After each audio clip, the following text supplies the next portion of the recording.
दोस्तों आज के इस वीडियो में हम लोग देखने वाले हैं जीके जीएस का टॉप 30 ऐसे प्रश्न जो आपके आने वाले एग्जामों में पूछे जा सकते हैं। तो दोस्तों अगर आप लोग किसी भी सरकारी जॉब की तैयारी करते हैं जिसमें जीके जीएस पूछे जाते हैं, उन सभी परीक्षाओं में ये वीडियो काफ़ी हेल्पफुल होंगे। तो दोस्तों आप लोग इस वीडियो को शुरू से लेकर अंत तक एक बार जरूर देखिएगा। तो चलिए दोस्तों शुरू करते हैं। प्रश्न नंबर पहला में लिखा गया है, भारत की तटरेखा पर अच्छे पोताश्रय की कमी क्यों है। बिल्कुल नया प्रश्न है दोस्तों, आप लोग ध्यान दीजिएगा। भारत की तटरेखा पर अच्छे पोताश्रय की कमी है क्योंकि तटरेखा प्रायः सीधी और सपाट है। यानी कि प्रश्न नंबर पहला का right answer option number B होगा। दोस्तों अगर आप लोग किसी भी प्रश्न का राइट आंसर जानते होंगे तो कमेंट बॉक्स में आप लोग बताइएगा। प्रश्न नंबर 2 में लिखा गया है, निम्नलिखित में से कौन सा बंदरगाह पश्चिमी तट पर स्थित नहीं है। आप लोग को बताना है इन चार ऑप्शन को देखकर इनमें से कौन सा बंदरगाह पश्चिमी तट पर स्थित नहीं है। एनोर बंदरगाह पश्चिमी तट पर स्थित नहीं है और बाकी ये सभी पश्चिमी तट पर स्थित है। यानी कि प्रश्न नंबर 2 का right answer option number D होगा। अगला प्रश्न देखिए। प्रश्न नंबर 3 में लिखा गया है, निम्नलिखित में से कौन सा बंदरगाह पूर्वी तट पर स्थित नहीं है। आप लोग को बताना है इनमें से कौन सा बंदरगाह पूर्वी तट पर स्थित नहीं है। तो आप लोग याद रखिएगा, नाहवा सेवा बंदरगाह पूर्वी तट पर स्थित नहीं है। यानी कि ये सभी जो है पूर्वी तट पर स्थित है। यानी कि प्रश्न नंबर 3 का right answer option number B होगा, नाहवा सेवा। प्रश्न नंबर 4 में लिखा गया है, किस बंदरगाह को भारत का प्रवेश द्वार कहा जाता है। काफी इंपॉर्टेंट प्रश्न है, आप लोग ध्यान दीजिएगा। मुंबई बंदरगाह को भारत का प्रवेश द्वार कहा जाता है। मुंबई बंदरगाह का निर्माण निगम के रूप में 1873 ईस्वी को किया गया था। यानी कि प्रश्न नंबर 4 का right answer option number A होगा। अगला प्रश्न देखिए। भारत में पहली यात्री रेलगाड़ी किस राज्य में शुरू की गई थी। भारत में पहली यात्री रेलगाड़ी महाराष्ट्र राज्य में शुरू की गई थी। यानी कि प्रश्न नंबर 5 का right answer option number A होगा। प्रश्न नंबर 6 में लिखा गया है, एयर इंडिया का मुख्यालय कहाँ पर स्थित है। एयर इंडिया का मुख्यालय नई दिल्ली में स्थित है। यानी कि प्रश्न नंबर 6 का right answer option number B होगा। प्रश्न नंबर 7 में लिखा गया है, भारत में प्रथम विद्युत ट्रेन कब चली थी। भारत में प्रथम विद्युत ट्रेन 1925 ईस्वी में चली थी। यानी कि प्रश्न नंबर 7 का right answer option number A होगा। प्रश्न नंबर 8 में लिखा गया है, भारत में रेलवे तंत्र कब स्थापित किया गया था। भारत में रेलवे तंत्र 1853 ईस्वी को स्थापित किया गया था। यानी कि प्रश्न नंबर 8 का right answer option number D होगा। प्रश्न नंबर 9 में लिखा गया है, भारत का सबसे लंबा राष्ट्रीय राजमार्ग कौन सा है। काफी इंपॉर्टेंट प्रश्न है दोस्तों, आप लोग ध्यान दीजिएगा। भारत का सबसे लंबा राष्ट्रीय राजमार्ग NH-44 है। इसकी कुल लंबाई 3745 किलोमीटर है। यह श्रीनगर से कन्याकुमारी तक जाती है। यानी कि प्रश्न नंबर 9 का right answer option number D होगा। अगला प्रश्न देखिए। प्रश्न नंबर 10 में लिखा गया है, भारत के किस नगर को इलेक्ट्रॉनिक उद्योग की राजधानी कहा जाता है। भारत के बंगलौर नगर को इलेक्ट्रॉनिक उद्योग की राजधानी कहा जाता है। यानी कि प्रश्न नंबर 10 का right answer option number B होगा। दोस्तों वीडियो पसंद आए तो एक लाइक जरूर कीजिएगा। अगला प्रश्न देखिए। प्रश्न नंबर 11 में लिखा गया है, भारत का सबसे महत्वपूर्ण लघु उद्योग कौन सा है। भारत का सबसे महत्वपूर्ण लघु उद्योग हथकरघा उद्योग है। यानी कि प्रश्न नंबर 11 का right answer option number B होगा। दोस्तों इस वीडियो में सभी प्रश्न काफ़ी इंपॉर्टेंट है, आपके एग्जाम में ऐसा प्रश्न पूछे जा सकते हैं, इसलिए आप लोग वीडियो को पूरा वॉच कीजिएगा ताकि आपका एक भी प्रश्न छूट ना पाए।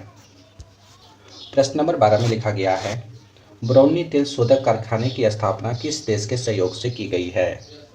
काफ़ी इंपॉर्टेंट प्रश्न है, आप लोग ध्यान दीजिएगा। बरौनी तेल शोधक कारखाने की स्थापना पूर्व सोवियत संघ के सहयोग से की गई है। बरौनी तेल शोधक कारखाने की स्थापना 1964 ईस्वी को की गई है। यानी कि प्रश्न नंबर 12 का right answer option number D होगा। अगला प्रश्न देखिए। प्रश्न नंबर 13 में लिखा गया है, भारत की सबसे महत्वपूर्ण यूरेनियम खान कहाँ पर स्थित है। तो भारत की सबसे महत्वपूर्ण यूरेनियम खान जादूगोड़ा में स्थित है। यानी कि प्रश्न नंबर 13 का right answer option number D होगा। प्रश्न नंबर 14 में लिखा गया है, भारत का वह राज्य कौन सा है जो गंधक यानी कि सल्फर के उत्पादन में आगे है। काफ़ी इंपॉर्टेंट प्रश्न है, आप लोग ध्यान दीजिएगा। भारत का वह राज्य हरियाणा राज्य है जो गंधक यानी कि सल्फर के उत्पादन में आगे है। प्रश्न नंबर 14 का right answer option number B होगा। प्रश्न नंबर 15 में लिखा गया है वोइला टीला किसके उत्पादन के लिए प्रसिद्ध माना जाता है। काफ़ी इंपॉर्टेंट प्रश्न है, आप लोग ध्यान दीजिएगा। वोइला टीला लौह अयस्क के उत्पादन के लिए प्रसिद्ध माना जाता है, यानी कि प्रश्न नंबर 15 का right answer option number A होगा। प्रश्न नंबर 16 में लिखा गया है दुर्गापुर लौह इस्पात संयंत्र किस देश के सहयोग से स्थापित किया गया था। काफ़ी इंपॉर्टेंट प्रश्न है, काफ़ी बार एग्जाम में पूछा गया प्रश्न है, आप लोग ध्यान दीजिएगा। दुर्गापुर लौह इस्पात संयंत्र ब्रिटेन देश के सहयोग से स्थापित किया गया था, यानी कि प्रश्न नंबर 16 का right answer option number A होगा। अगला प्रश्न देखिए। प्रश्न नंबर 17 में लिखा गया है भारत में सबसे ज़्यादा ताप विद्युत उत्पादन करने वाला राज्य कौन सा है। तो दोस्तों आप लोग याद रखिएगा, भारत में सबसे ज़्यादा ताप विद्युत उत्पादन करने वाला राज्य महाराष्ट्र राज्य है, यानी कि प्रश्न नंबर 17 का right answer option number B होगा। प्रश्न नंबर 18 में लिखा गया है, आप लोग ध्यान दीजिएगा, भारत की सबसे बड़ी बहुउद्देशीय नदी घाटी परियोजना कौन सी है। आप लोग को बताना है भारत की सबसे बड़ी बहुउद्देशीय नदी घाटी परियोजना कौन सी है। भाखड़ नागल परियोजना भारत की सबसे बड़ी बहुउद्देशीय नदी घाटी परियोजना है, यानी कि प्रश्न नंबर 18 का right answer option number B होगा। प्रश्न नंबर 19 में लिखा गया है सरदार सरोवर परियोजना किस नदी पर स्थित है। तो आप लोग याद रखिएगा, सरदार सरोवर परियोजना नर्मदा नदी पर स्थित है, यानी कि प्रश्न नंबर 19 का right answer option number C होगा। प्रश्न नंबर 20 में लिखा गया है हीराकुंड परियोजना किस राज्य में स्थित है। काफ़ी इंपॉर्टेंट प्रश्न है, आप लोग ध्यान दीजिएगा। हीराकुंड परियोजना उड़ीसा राज्य में स्थित है। हीराकुंड परियोजना का निर्माण 1957 ईस्वी को किया गया था।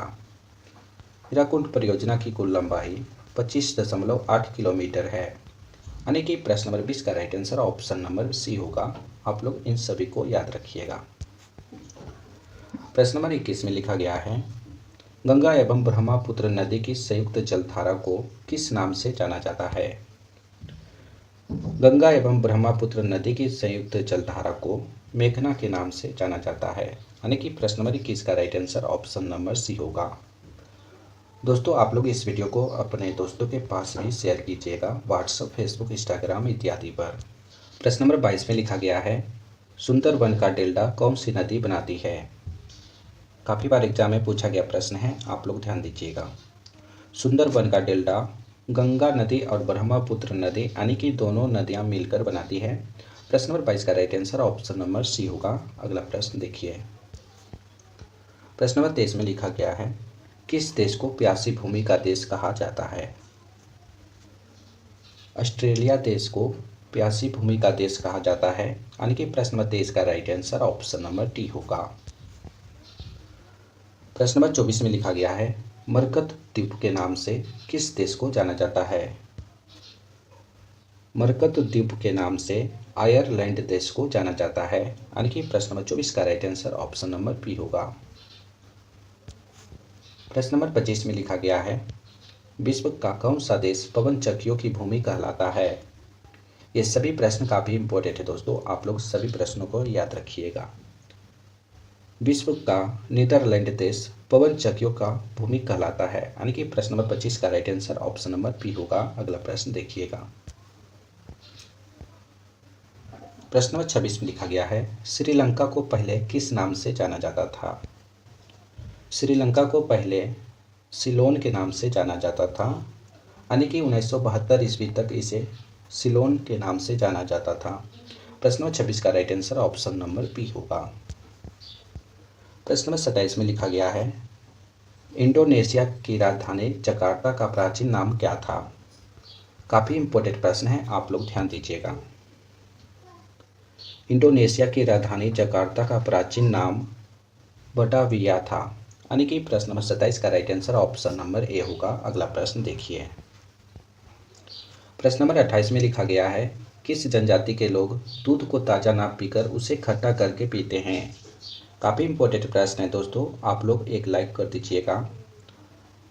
किर्गिज जनजाति के लोग दूध को ताज़ा ना पीकर उसे खट्टा करके पीते हैं। यानी कि प्रश्न नंबर 28 का right answer option number D होगा। अगला प्रश्न देखिए, प्रश्न नंबर 29 में लिखा गया है, पृथ्वी की ऊष्मा से प्राप्त ऊर्जा को क्या कहा जाता है। आप लोग को बताना है पृथ्वी की ऊष्मा से प्राप्त ऊर्जा को क्या कहा जाता है। तो आप लोग याद रखिएगा, भूतापीय ऊर्जा।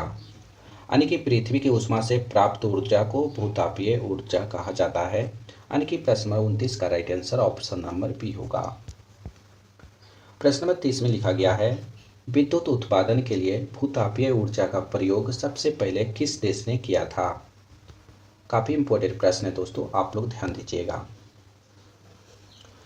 विद्युत उत्पादन के लिए भूतापीय ऊर्जा का प्रयोग सबसे पहले इटली देश ने किया था। यानी कि प्रश्न नंबर 30 का right answer option number D होगा। प्रश्न नंबर 31 में लिखा गया है, मेरी कल्चर में किसका उत्पादन किया जाता है। मेरी कल्चर में समुद्री जीवों का अध्ययन किया जाता है। यानी कि प्रश्न नंबर 31 का right answer option number C होगा। दोस्तों आज के लिए इतना ही, फिर अगले वीडियो में मिलेंगे। जब तक आप लोग चैनल को सब्सक्राइब कीजिए, लाइक कीजिएगा और इसे अपने दोस्तों के पास भी शेयर कीजिएगा। तो फिर अगले वीडियो में मिलेंगे दोस्तों, जब तक आप लोग बने रहिए।